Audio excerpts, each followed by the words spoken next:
Bien, comenzamos a grabar la dinámica de la Paracha 32. Se titula Bihar, en el monte. Y el capítulo 2 del libro de Shoftim, Jueces. Antes de comenzar, vamos a recitar la bendición. Bendito eres tú, oh Creador, Rey del universo, Creador de los cielos y la tierra, que das entendimiento y sabiduría para guardar tu ley y entenderla de todo corazón. Bendito eres tú, oh Adonai, dador de la vida, la cual tu justicia es justicia eterna y tu Torah la misma verdad. Baruch Hashem Adonai Lolam, bendito sea el nombre de nuestro Señor por siempre. Amén, bi amén. Amén, bi amén. Bien, pues la primera ronda se estará dando un resumen de la Paracha 32 y si alguien quiere abordar algo más lo puede hacer, además de la Haftarah. Y la segunda ronda continuaremos con el resumen del libro de Shoftim o Jueces, capítulo 2. Bien, comenzamos esta Paracha con el año Shemitah, año sabático. Dice bien claro, cuando entres a la tierra que yo les doy, observarás que en el año séptimo no se podará, ni sembrará nada con relación a las plantas, nada que tenga que ver con sembrado, porque es año de reposo. Ese año será de abundancia alimenticia para poder sostener al pueblo de Israel, incluyendo animales, extranjeros, todo lo que viva dentro de los términos. Miren, hay mucha gente preguntando por ahí en los grupos que cuándo cae el año sabático, que a qué año estamos. Saben, esto ahora mismo no tiene importancia, porque el Creador sabrá el momento de restaurar a su pueblo. ¿Y cómo lo hará? Ya lo dice montones de veces los profetas, por ejemplo en el libro de Ezequiel, Yeshaya y Malachía, entre otros. ¿Y cuándo esto pasará? Solo Él sabrá. Sus planes son misteriosos. Lo importante aquí es guardar lo que nos corresponde, ser obedientes y ser responsables en guardar sus instrucciones. Hay instrucciones que ahora mismo no se pueden guardar, así que guardar lo recto que está delante de nuestros ojos y a nuestro alcance. Y dice aquí, si se cuestionan qué comeremos en el séptimo año, ya que no podemos sembrar ni recoger nuestros productos, pues el Creador dice que Él nos arrojará su bendición en el año sexto, de modo que la tierra produzca suficiente cosecha para los 3 años próximos y para una parte del año octavo, hasta que la nueva cosecha esté disponible. Sembrarán en el año 8, pero continuarán comiendo la cosecha vieja hasta el año 9. O sea, eso quiere decir que si el 6 es que se empieza a comer, 6, 7, 8 y 9 son 3 años prácticamente que vamos a estar comiendo de la cosecha de ese sexto año. Así que es bien importante poder canalizar que el Creador nos da una instrucción para la tierra. ¿Qué tierra? Pues la tierra de Israel. Así que no se podrá sembrar, no se podrá, ese año, ese séptimo año no vamos a tener tanta abundancia de comida si seguimos, obviamente lo que está escrito aquí, cuando se restaure todo, esto va a seguir continuando. O sea, este es son los pasos a seguir para que eso suceda. Así que yo no me imagino que ese sexto año va a haber tanta abundancia para guardar. Y para nosotros, o sea, no es que caiga los plátanos y los plátanos tú los guardas porque sabes bien que eso se va a dañar, pero para producir, y me imagino que hacerlo de una manera que ese fruto rinda para muchos años más. El Creador nos da toda esta instrucción a seguir, nada de otros libros, todo está aquí, cómo se debe de seguir. Así que debemos de ser cuidadosos en guardar las palabras de este libro de la ley. Otra cosa que se menciona aquí es el año de jubileo, el año Yobel. Se hace cada 49 años, es decir, en el 50 años es que se aplica. Como cuando contamos las 7 semanas de Shavuot, las 7 semanas cumplidas, se deben de cumplir totalmente. Y el día 50 es que se ofrece el nuevo presente. Pues lo mismo aquí. Se cuentan 7 años por 7. Así que 7 años por 7, 7 por 7 es 49. Y se cuentan 7 años sabáticos, de modo que termine el año 49. Pero en el mismo 49, en el mismo séptimo del mes, el día de Yom HaKippurim, se hará sonar el shofar y comenzando el año 50 se deberá de santificar y habrá libertad en toda la tierra. O sea, no es que ese mismo año, ese 49 se hace sonar el shofar, pero no se empieza ahí. Se empieza cuando cae el año 49. O sea, hay que entender que el año no comienza ahí. El año es cuando comienza el año 50. Así que es bien importante. ¿Cuándo es que comienza el año? Pues en el mes de Aviv, que es el principio de todos los meses. Se deberá santificar y habrá libertad en toda la tierra. Hay uno de los profetas que habla sobre este día, más bien refiriéndose a esta señal del año Yobel. Y si no me equivoco, está en el libro de Yirmiyahu, el profeta Yirmiyahu. Así que no hay que estar pendiente a esta señal para una restauración, ya que en la tierra no se puede cumplir esta ordenanza, aunque sí podemos fijar si el Creador expulsará a los de la tierra en un tiempo como este. Pero solo Él sabrá, y Él sabrá a quién enviar.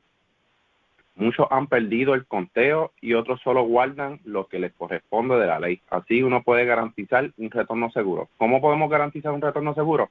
Pues nosotros mismos, cada uno de nosotros guardando la ley. Eso garantiza un retorno. Hacer cumplir la parte que nos corresponde. Si todo el mundo supiera el gran significado de esto, de que debemos de guardar lo que nos corresponde, hubiésemos ya acercado más la restauración de nuestro pueblo. Pero tenemos un pueblo ahora mismo bien dividido por las mismas tradiciones. Las tradiciones no demuestran una verdad, sino una tradición. El guardar la ley sí demuestra la verdad. Y esto lo podemos aprender en el libro de Nehemías 8, del 17 al 18, cuando ellos dejaron la tradición a un lado y siguieron lo que estaba en el libro de la Torá. Así que de su cautividad volvieron otra vez a celebrar algo que estaba escrito. Ya mencioné la bendición de guardar el año sabático, el año Shemitah. El Creador dice, mía es toda la tierra, no se puede vender nada a perpetuidad, porque somos como forasteros y residentes, así que debemos de hacer cumplir la ley y guardarla delante de nuestros ojos. Realmente todo lo que hay en la tierra le pertenece a Él. Nosotros sí somos como forasteros y somos residentes. Vemos cómo se aplica el rescate de las propiedades, tanto amuralladas como las que no están amuralladas. No lo voy a redactar por si alguien quiere mencionarlas más adelante, lo pueda mencionar. Vemos cómo es el trato humanitario hacia nuestro hermano. Si empobrece, debemos de ayudarlo y nosotros somos responsables de que esto se cumpla para que no haya mendigo en la tierra de Israel. ¿Quién es tu hermano? Aquel que guarda la misma observancia que tú, en pocas palabras, para poderlo entender. El Creador nos prohíbe la usura o el interés a nuestro hermano. Aquí, cuando se habla de hermano, se sabe que está hablando a los del pueblo. Fíjese que se emplea la palabra hermano para referirse a uno del pueblo. No hay que ser tan erudito para esto. Vemos el trato humanitario hasta con nuestros esclavos.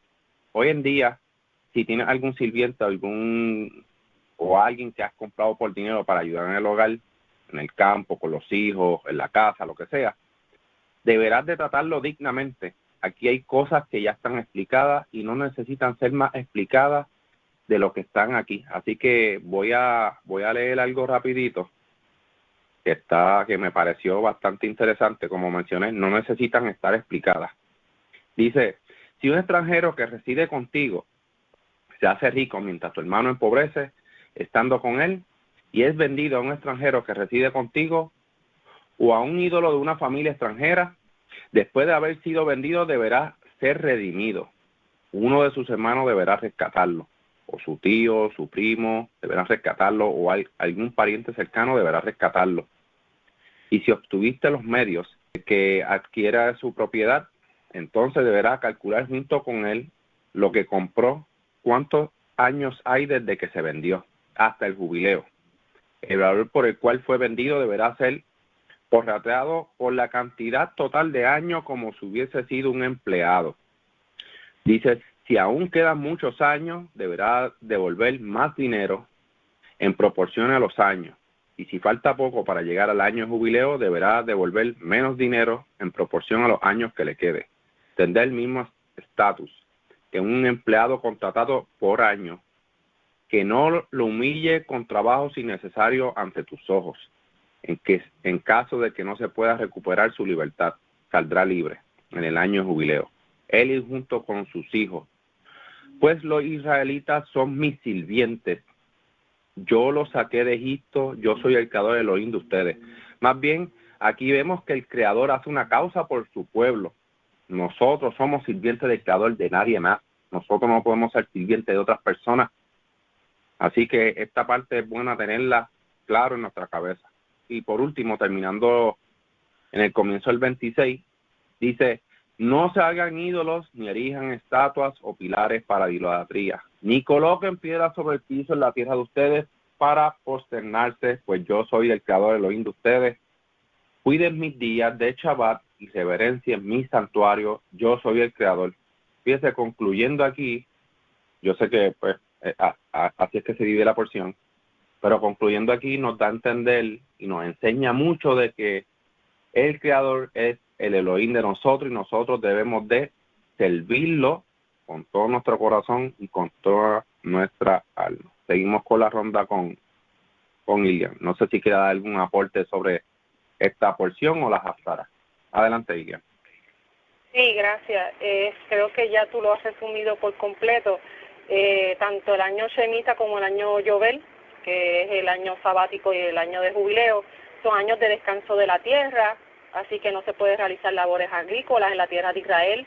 Hay que entender que estas leyes son para la tierra de Israel. Hay personas que preguntan a veces, ¿esto se puede cumplir fuera de la tierra de Israel? Pues no, estas leyes son para la tierra de Israel. Vemos que hoy en día estas cosas en la tierra de Israel no se cumplen, la tierra no descansa.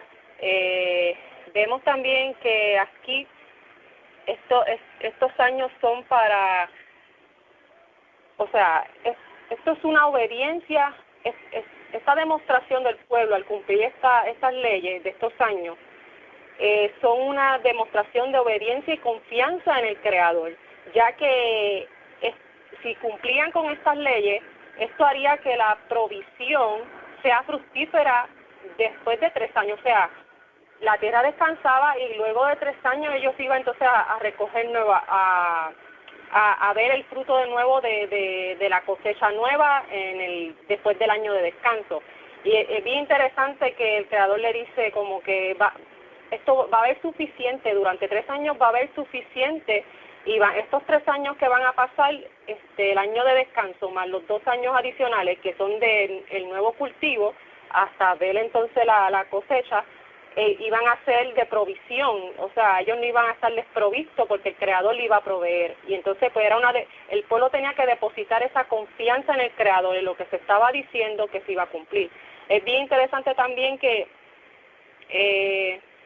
hay una cosa que se habla mucho de la liberación de esclavos, de la devolución de propiedad.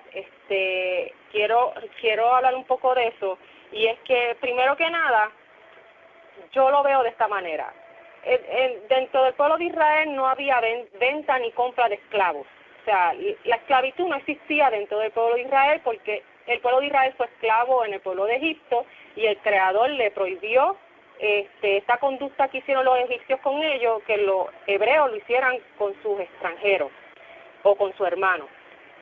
Sino que hay que ver que las leyes son para la persona empobrecida o con carencias, una persona que perdía su tierra, que empobrecía y tenía que llegar al punto de tener que vender todo.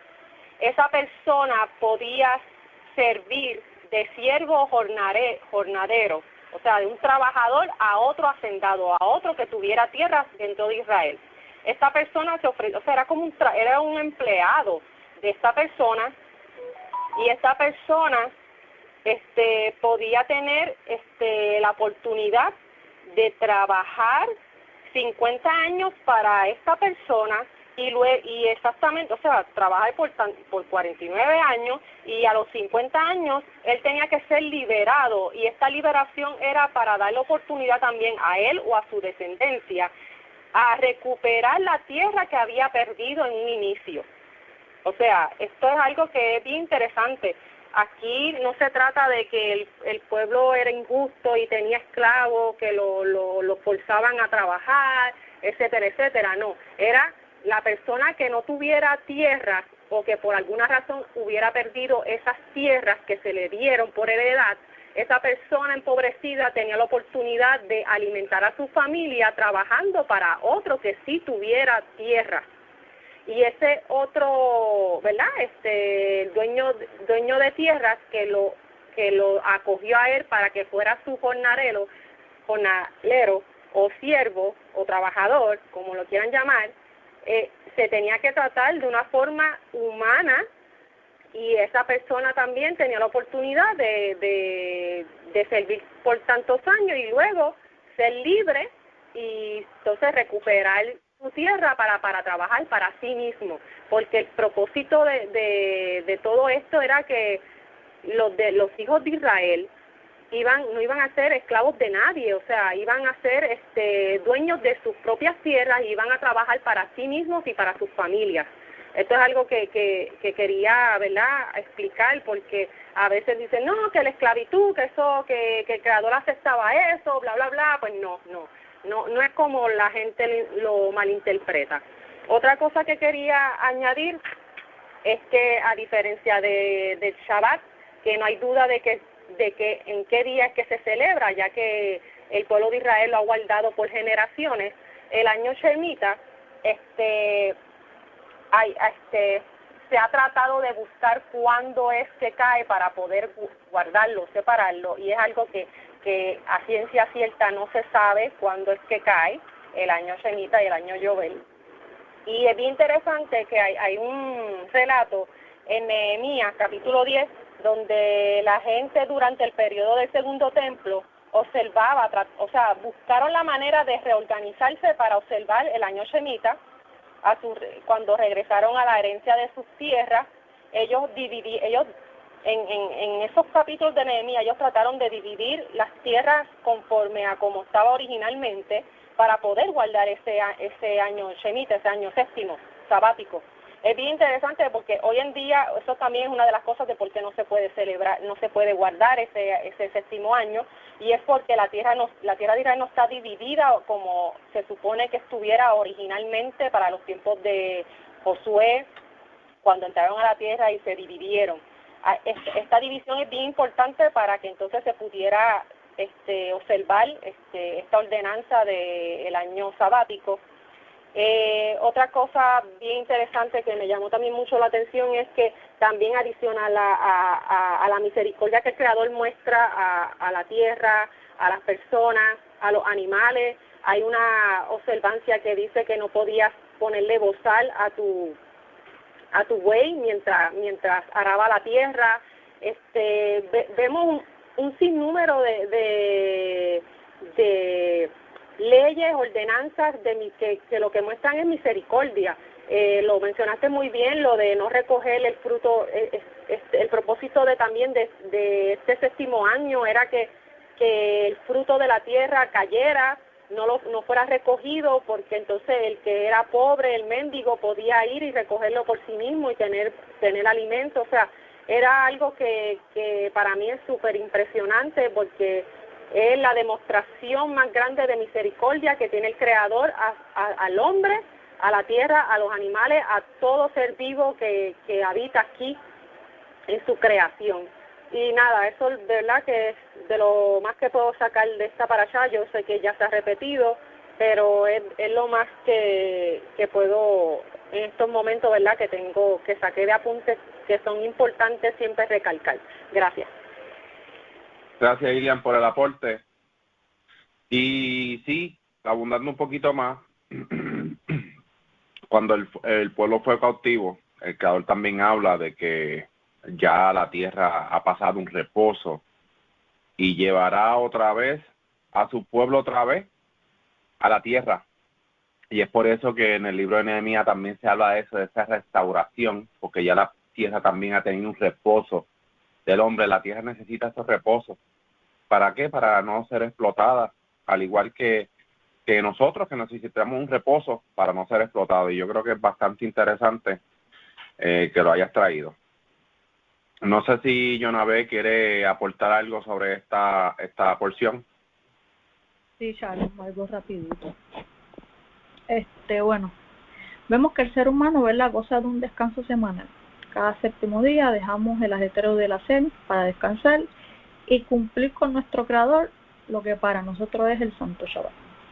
En esta parasha leemos, en el año séptimo un descanso completo será para la tierra. Aquí vemos que la benevolencia del Creador se extiende a su creación más allá del ser humano y ahora le toca descanso a la tierra. Aquí claramente vemos que el descanso de la tierra en el séptimo año, así mismo enseña que la fuerza fundamental del universo es el Creador, no las leyes naturales. Y si vemos en Deuteronomio, Levítico 26:3, dice: yo os daré lluvias en su tiempo, de manera que la tierra dará sus productos, los árboles del campo darán su fruto, ¿verdad? Entonces ahí confirmamos eso. El hombre puede hacer muchas cosas, pero el Creador es la fuerza fundamental del universo, ¿verdad? Entonces también quería decir otra cosita rápido, que también vemos aquí el favor del Creador es para todos igualitariamente, como dijo Ilian. Es interesante que las leyes de jubileo hacen que la gente tome conciencia de que la tierra y la libertad son dones divinos y que la propiedad retorna a quienes él desea. Y para culminar, el Creador le asegura a Israel bienestar y que debido a su observancia de la Shemitah no serían exiliados. Y pues nada, eso era lo que quería comentar de esta porción, porque ya ustedes abundaron mucho y no tendría que repetirlo. Así que muchas gracias. Gracias, Jonabé, por el aporte. Bastante interesante lo que se ha mencionado. Es importante poder repasar estas notas a aquel que nos escucha, que esto es importante de entenderlo, porque hay muchísima gente con desinformación y van buscando argumentos que ahora mismo no son ni válidos, no presentan validez en ningún momento, y se entiende aquí que lo más importante aquí es poder, guardar el Shabbat, guardar las leyes del Creador. No importa qué año estemos, lo importante es, cuando se acerque la maduración de la vid, estar pendiente para la declaración del primer mes y hacer sus conteos de esta festividad y poder guardarla, porque eso es lo más importante ahora mismo. Hay mucha gente que se está enfocando como si estuvieran viviendo en la tierra de Israel. La tierra de Israel no pueden hacer nada. Son como personas que están en el exilio también. Aunque estén en Israel, siguen estando en el exilio, porque no hay nada formado allí, no se puede hacer nada. Aquel que lleva sacrificio, aquel que trata de hacer una de las cosas que está aquí, que se requiera templo, sacerdocio, levita, está transgrediendo, está haciendo las cosas mal. No se puede hacer nada de eso. Mucha gente se enfoca en cosas que no se pueden hacer, ni tan siquiera saben ni guardar el Shabbat y quieren hacer otras cosas y comprender otras cosas. Mire, las cosas poco a poco, pero tiene que guardar lo que está a la mano de usted, al alcance de usted. ¿Qué es lo que está al alcance de usted? Mire, los animales impuros, empiece por los animales. Estos animales no comen sangre, cuidarse de la mujer, del ciclo de la mujer, si es que tiene esposa o mujer, compañera, el trato digno a los animales, el guardar el Shabbat, todo ese tipo de cosas lo va a llevar a entender otras cosas. Pero si no sabe cómo hacer eso, no pregunte cuándo es el año Shemitah, porque realmente no vale de nada. Va a ser como hizo Saúl, guardar sacrificios y sin obedecer la instrucción del Creador. Así que esta parte es bastante importante poderla comprender para poder seguir avanzando y poder entender otras cosas más. Bueno, seguimos entonces con la segunda ronda. En el capítulo 2 de Shoftim, comenzando, vemos una reprensión de parte del emisario del Creador, por cuanto dijo: yo los saqué de la tierra de Egipto y los introduje en la tierra que había jurado vuestros padres, diciendo: no invalidaré mi pacto con ustedes con tal de que no hagan alianza ni pacto con los moradores de esta tierra. Antes deberán de destruir sus altares, mas ustedes no prestaron oído a esto. ¿Por qué habéis hecho esto? Y todo el pueblo lloró. Vemos claramente desde finales del libro de Josué cómo las tribus de Israel hacían tributario a estos cananeos y no los sacaban. Más bien hicieron alianza y pacto con ellos. Es por eso que este es el comienzo de este pequeño tropiezo y la gran consecuencia que traerá a la nación de Israel. Fíjense que comienza con el ángel del Creador, dice: yo los saqué de la tierra de Egipto. ¿Quién los sacó de la tierra de Egipto? El emisario, quien portaba el nombre del Creador, quien representaba al Creador aquí en la tierra. Así que estamos viendo la parte de la función de los emisarios en la tierra. Hay veces que la gente no quiere comprender que estos emisarios son representaciones. Cada uno viene a hacer una misión importante y fue una representación quien cargaba o portaba el nombre del Creador en esta misión de sacar al pueblo, y era quien daba la instrucción al pueblo. Así que hay que comprender esto un poquito más.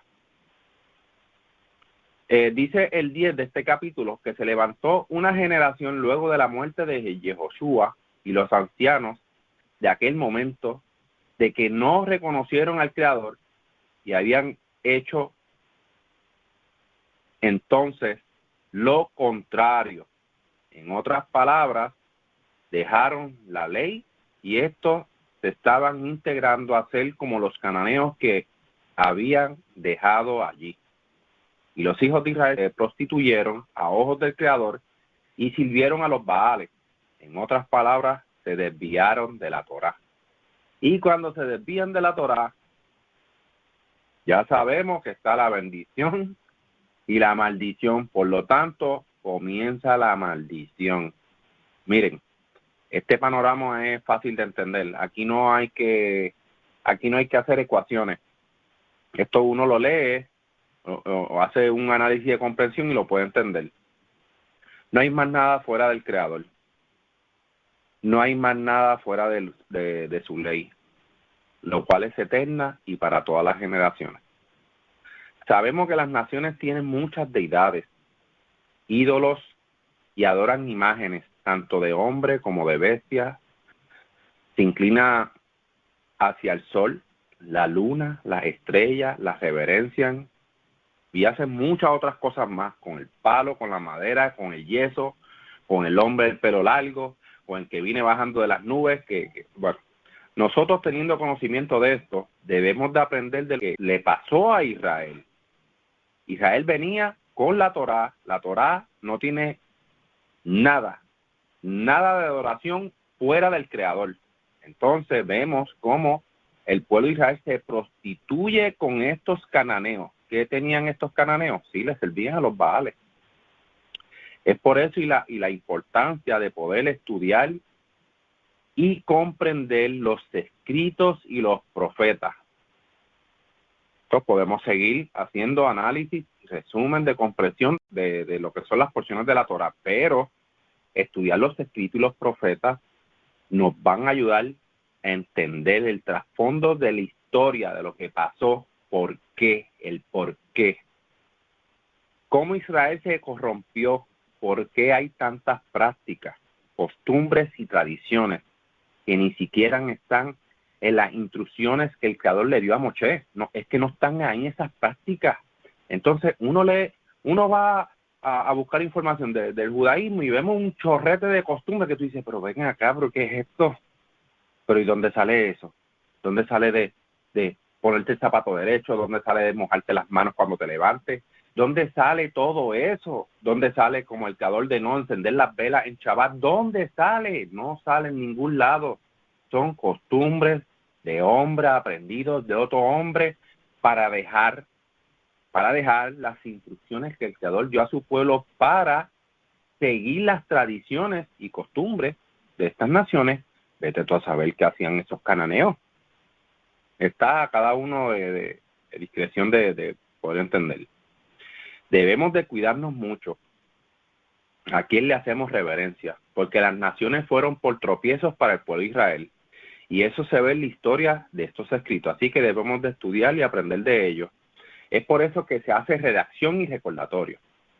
Aquí en el versículo 14 de este mismo capítulo 2 de Shoftim, vemos cómo se va empleando la maldición para el pueblo de Israel por haber tropezado, y el Creador levantaba jueces para juzgar el camino de Israel, mas ellos no escuchaban a quien el Creador levantaba para hacerlos volver al camino de la ley. Pero el Creador levantaba jueces para librarlos de la opresión de sus enemigos, porque escuchaba el gemido del pueblo de Israel, y el Creador los escuchaba. Es por eso que levantaba un juez y los libraba. Pero tan pronto ese juez moría, se tornaban nuevamente a sus malos caminos. Es como es algo como que a la misma vez tú te quedas como que, ok, no te das cuenta que mientras estás con el Creador las cosas te están saliendo bien y vuelves otra vez al mismo vómito. ¿Qué está pasando? ¿Qué está pasando, Israel? Vemos que al final de este capítulo el Creador nos deja saber que el pueblo no estaba destinado a escuchar. Por eso dejó a esos gentiles cuando Yehoshua estaba limpiando el terreno, para probar a Israel si esto guardaba la ley aún estando con estos gentiles. Eso nos aplica a nosotros. Vamos a ver si realmente su corazón está para seguir mi ley. Nosotros estamos rodeados de gentiles, nosotros estamos rodeados de la mayoría.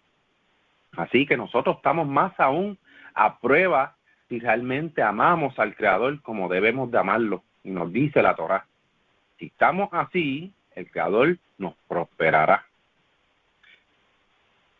Pero estos no guardaron la ley estando con estos gentiles, sino que se fornicaron con sus ídolos y con las prácticas de aquellos gentiles, y el Creador dejó a estos gentiles y no los sacó de la mano de Yehoshua para probar al pueblo. Aquí vemos que un poco de levadura fermenta toda la masa. Debemos de ser muy cuidadosos hoy en día a quién seguimos, si al Creador o a los hombres. Fíjense que Moshe les habló esto antes de morir. Sabía que se iban a ir tras los ídolos y a fornicar. Ya el Creador se lo había mencionado. Así que por eso ya comprendo cuando el Creador le dijo a Moshe, haz tu lado que voy a consumir este pueblo en un instante. Y pues miren todo lo que ha pasado. Seguimos con la ronda con Ilian. Adelante, Ilian. Sí, gracias. Es bien interesante cómo comienza este libro, este segundo capítulo del libro de Jueces, y es que dice que el malak del Creador subió y le dijo, yo los traje de Misrayim. O sea, aquí hay personas que se confunden y dicen, no, el que los sacó fue el ángel del Creador, pero en realidad hay que recordar que los emisarios simplemente son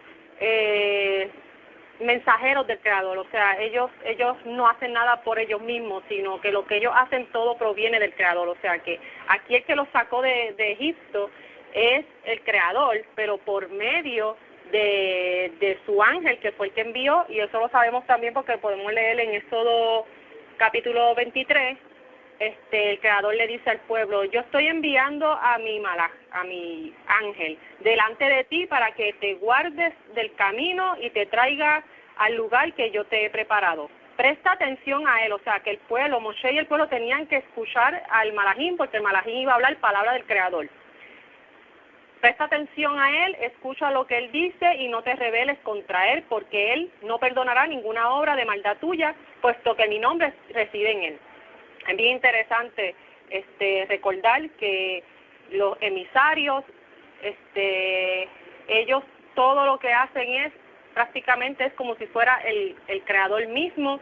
Otro ejemplo que vemos también es cuando Sansón cuando el ángel del creador se le presenta, un ángel del creador se le presenta a los padres de Sansón y le dicen que su hijo será apartado, y ellos le dicen, dinos tu nombre para ofrecerte como holocausto, y él dice, ¿acaso mi nombre es formidable? O sea, ¿acaso mi nombre es importante?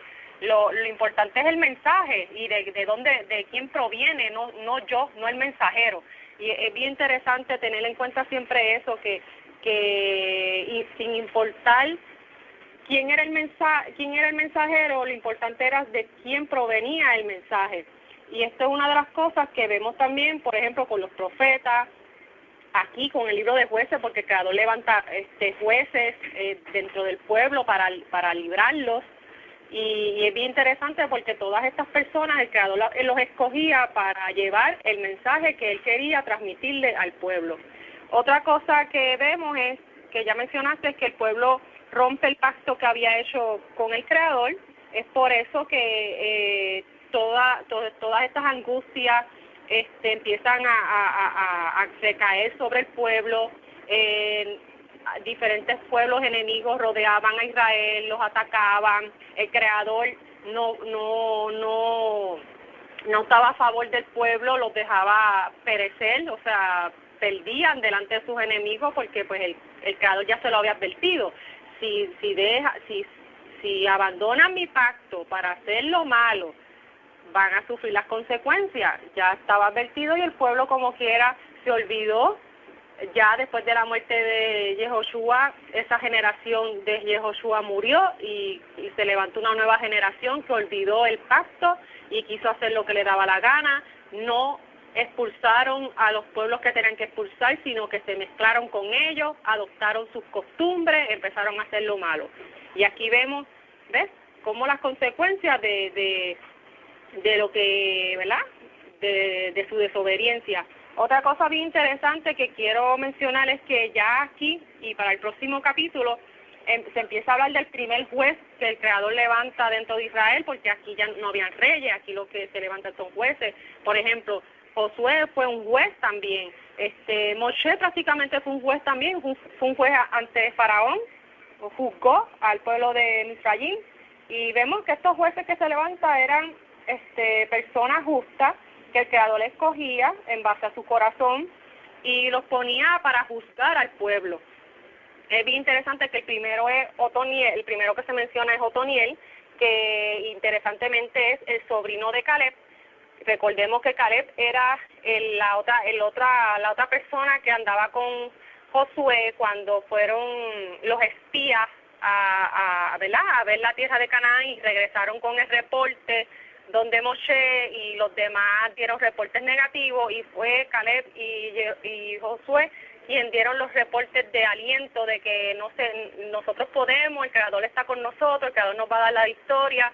Eran personas que confiaban plenamente en el Creador, y vemos que el sobrino de Caleb, que es Otoniel, es el primer juez que se levanta, el Creador levanta para juzgar al pueblo y liberarlo de los ataques, del sufrimiento. Es bien interesante que esto es algo que yo me imagino que el Creador estaba uno humano se cansa, porque era como que el pueblo desobedecía, el Creador le enviaba la reprimenda, el Creador levantaba un juez, el juez juzgaba, el pueblo se arrepentía, regresaba al pacto, y entonces el Creador los liberaba, porque el Creador ciertamente nunca olvida su pacto, nunca ha olvidado su pacto. Su pacto es perpetuo para siempre, porque su palabra no cambia. Él es el mismo ayer, hoy y siempre. Y es bien interesante ver que el Creador, dentro de su misericordia, siempre levantaba a estos jueces para despertar la conciencia del pueblo, y que el pueblo entonces reflexionara en lo que estaba haciendo y regresara de su mal, de lo malo que están haciendo, regresaran a hacer lo justo y lo que es agradable ante los ojos del Creador. Es bien interesante que el Creador siempre dice, practiquen la justicia, practiquen la justicia. No dice, sean buenos, sean esto, den la otra mejilla, no, justicia, todo el tiempo se habla de justicia. Y es bien interesante, ¿verdad?, ver que el Creador, juez justo, levantaba estos jueces para hacer, ¿verdad?, que el pueblo se salvara de no ser destruido a consecuencia de su desobediencia. Y nada, eso es lo que quería, ¿verdad?, añadir a esta lectura. Gracias. Gracias, Ilian, por el aporte. Fíjense, quien primero rompe el pacto es el pueblo y el Creador envía una consecuencia a través de esa rotura, de romper ese pacto. Y así, eso lo vemos a lo largo del castigo del pueblo de Israel, porque quien primero rompe el pacto es el pueblo. Así que esto es como dato interesante. Seguimos con la ronda con Yonabe. Adelante, Yonabe. Shalom, pues algo rapidito, ¿verdad? Y leemos, ¿verdad?, que dice, y cuando toda esa generación pasó, una nueva generación se levantó. Y esa generación no conocía al Eterno. Entonces nos preguntamos, ¿cómo puede suceder que esta generación nueva esté tan ajena al Creador? ¿Qué sucedió? En el transcurso del tiempo que lleva una generación nueva a tener un despego del Creador. Entonces pensamos y vamos a de ejemplo, Deuteronomio 6, 7 al 9 dice, y las repetirás a tus hijos y hablarás de ellas estando en tu casa y andando por el camino y al acostarte y cuando te levantes, ¿verdad? Y podemos ir a Joel y dice, contarlo a vuestros hijos, a sus hijos, a la siguiente generación. Entonces pensamos, ¿qué sucedió que el pueblo en un cierto periodo de tiempo se les olvidó decirles las maravillas del Creador a sus hijos, ¿verdad? Encaminarlos en el camino de la Torah? Podemos llegar a la conclusión y decir que cada judío tiene una responsabilidad sobre sus hombros de encaminar a las generaciones, ¿verdad? Como dice Deuteronomio. Si no lo hacemos, si no contamos las maravillas del Creador, si no hablamos de la Torah, si no dirigimos a nuestros hijos desde pequeños en el camino de la Torah, esa generación va a crecer y no va a ser temerosa al Creador. Y van a creer en cualquier cosa, ¿verdad? Se van a desligar de su Creador. Entonces, algo bien importante. Podemos también leer otra cosa que el Creador dice. Y sucederá porque escucha estos decretos y los guardas y los cumples, el Creador guardará su pacto contigo y su misericordia que juró a tus padres, ¿verdad? Entonces, en este pasaje de Jueces indica que ellos abandonaron al Creador y que por tal razón la ira del Creador cayó sobre ellos. Que el Creador pone jueces para que ellos no siguieran siendo oprimidos, pero igualmente ellos siguen queriendo estar en rebeldía. Entonces, la raíz de este problema, de su despego al Creador, de olvidarse de la Torá, de olvidarse de su testimonio, o sea, ¿cuál es el testimonio del pueblo judío? Simple y sencillamente, a través de la Torá vemos lo mismo repetitivamente. Tienes que contarle a tus hijos las maravillas que el Creador hizo, de dónde te sacó, cómo te liberó, cómo hizo un pacto contigo y cómo lo cumple día a día. Si no le contamos a nuestros hijos esto, nuestras generaciones no van a ser fructíferas. Y lo vemos hoy día. Vemos las generaciones estando apartadas del Creador, no guardando la Torá, no teniendo temor de Él. Y es penoso y es triste. Entonces cada judío tiene la responsabilidad sobre sus hombros de instruir a sus hijos todos los días en el camino del Creador para que tus hijos y las siguientes generaciones tengan el testimonio, el temor y el amor por el Creador que el Creador merece. Y nada, eso era lo que quería añadir. Gracias, Yonabe. Bastante contundente lo que acabas de mencionar. Asimismo, si no hacemos eso de hablar del testimonio sobre lo que pasó, de contarle a nuestros hijos, a nuestra descendencia, lo que pasó, si no hacemos nada de eso, vamos a alejar cada vez más una restauración sobre el pueblo de Israel y sus términos. Así que es importante santificar los días, porque en la Torá nos dice, y hablarás a tu hijo diciéndole, y hablarás a tu hijo diciéndole. Entonces, vemos que nada de eso se practicó allí, nada de eso se exhibió allí, porque si se olvidaron, vete tú a saber cuánto tiempo duró ese olvido, porque después de la muerte de Yehoshua, menciona después de la muerte de Yehoshua y los ancianos, se levantó una generación que no conoció. O sea, esto es a saber, una generación, sí, pudo haber sido una generación cercana, pero también pudo haber sido una generación lejana. ¿Y cuánto tiempo pasó?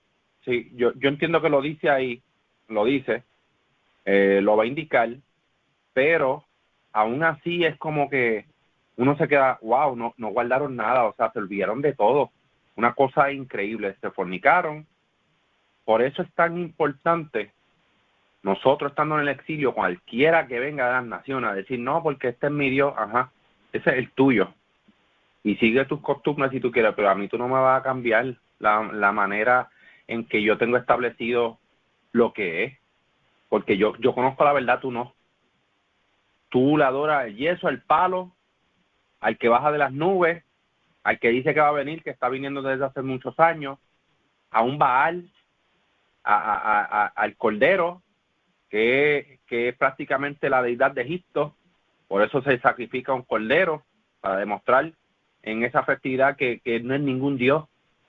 O sea, eso es más que claro obediencia. Y vemos que muchas de las naciones nos quieren impulsar a sus Baales.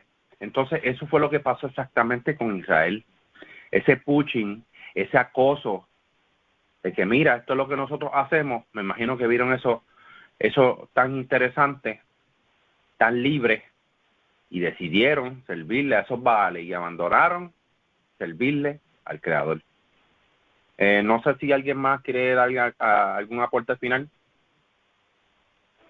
Sí, yo quería añadir a eso que acaban de hablar. Es bien interesante porque una de las ordenanzas que más se repite en la Torá, que ustedes acaban de decir, es y le dirás a tus hijos y le contarás a tus hijos, incluso en las solemnidades, en los días apartados, uno de los propósitos de eso, de adicional a recordar recordar el evento, es enseñar a tus hijos para recordar también ese evento. Y es bien interesante porque adicional a que esas generaciones que se levantaron luego de Yehoshua, ¿verdad? Luego de esa generación, esas generaciones que se levantaron, primero que no estuvieron en el desierto, no vieron las maravillas que el Creador hizo para liberar al pueblo, no estuvieron en las batallas que estuvieron el pueblo para entrar a la tierra, porque el pueblo tuvo que pelear también con algunas naciones, con otras naciones tuvieron que expulsar y sacar. Obviamente el Creador estaba con ellos, cada vez que ellos salían a guerra, ellos consultaban, el Creador les decía, yo les daré a esta nación en sus manos, le voy a dar la victoria de que van a pelear y van a ganar. Bien interesante porque hay que recordar que cuando Josué muere, todavía había naciones que había que sacar, pero que se quedaron. ¿Por qué? Porque el pueblo de Israel fue blando, por decirlo así, no quiso seguir la instrucción que el Creador le dio y los dejaron allí. Hicieron pactos con esas naciones, hicieron tratos, etcétera, etcétera. ¿Y qué pasó? El Creador dijo, ok, ya que ustedes no han obedecido lo que yo les mandé, yo voy a permitir que esas naciones se queden ahí y voy a tenerlas ahí porque esas naciones van a servir de prueba para observar si ustedes son fieles a mí. Y yo creo que una de las cosas que hizo que Israel cayera es el juntarse con estas naciones que prácticamente, si nos ponemos a analizar bien, eso quiere decir que no cumplieron el mandamiento de no juntarse no casar a las hijas de Israel con los hijos de esas naciones, o tomar las hijas de esas naciones como mujeres a los hijos de Israel. Ese tipo de cosas eran las que influenciaban a que poco a poco las generaciones que se fueran levantando olvidaran el pacto. olvidaran, ¿verdad?, todo lo que hizo el Creador por el pueblo de Israel. Porque hay que saber que cuando, por ejemplo, si uno sigue Torah y uno quiere que la descendencia de uno sea temeroso del Creador y que sigan Torah, tú no te vas a juntar con alguien que practica cosas extrañas que no pertenecen a la Torah, idolatría, ese tipo de cosas. Tú no te vas a juntar con una persona idólatra, porque cuando tú tengas hijos con esa persona, tus hijos van a también a ver de ejemplo a uno de sus padres practicar la idolatría. Entonces, uno tiene que, esto es una enseñanza también para ahora nosotros que estamos viviendo en estos tiempos, que hay que tener cuidado con quién uno se junta, con quién uno quiere formar una familia, porque si uno quiere ser temeroso del Creador y quiere pasar ese temor, esa conciencia, ese conocimiento que da la Torah, se la quieres traspasar a tus generaciones, tú tienes que juntarte con una persona que también esté acorde con tus convicciones, ¿verdad?, que practique también la justicia igual que tú, que ese hijo nazca dentro de una familia que papá y mamá siguen Torah, y eso va a hacer que esa generación que se levante sea una generación justa, una generación firme en lo que es el temor al Creador. Y es bien interesante ver que ya lo vamos a ver eventualmente en el capítulo anterior. El Creador lo dice, yo voy a dejar a estas naciones aquí y estas naciones van a ser de prueba para ustedes. Y efectivamente el pueblo de Israel falló en la prueba, falló porque vieron esas prácticas bonitas. A veces queremos agradar al Creador y adornar las cosas y querer hacer las cosas más bonitas visiblemente, y vemos las prácticas de las naciones y decimos, ay, pero es que ellos decoran así y ponen estas cosas así y hacen estos rituales así para sus dioses y eso se ve bonito, pues yo quiero adoptar esa práctica que ellos tienen para adorar a ese Dios de ellos, y yo las voy a también a copiar para ponerlas también para adorar a mi Dios. ¿Y saben qué? El Creador no pide eso. El Creador es un Creador que se agrada del hombre sencillo, la sencillez, la humildad, nada de estar vanidades. Es una cosa que es increíble, porque vemos que lo aprendemos con los patriarcas, con todos estos hombres justos que se hablan en el Tanaj, que eran hombres humildes, eran personas que agradaban al Creador simplemente con el comportamiento, no con adornar, ni decorar, ni hacer cosas rituales extraños, ni copiar cosas raras, sino que era todo simple, sencillo, fácil de practicar, que hasta el más pequeño lo podía entender y comprender y practicar. Y de eso se trata la Torah. La Torah también dice, esto no es algo complicado, yo no mandé a hacer nada complicado, yo mandé a hacer algo fácil, sencillo, para que hasta el más simple lo entendiera. Y es para pensar y analizar. Nada, esto es lo que quería añadir. Gracias. Gracias, Ilian, por el aporte. ¿Algún otro aporte final? Bueno, pues si no, les deseo a todos Shavuot Tov. Shavuot.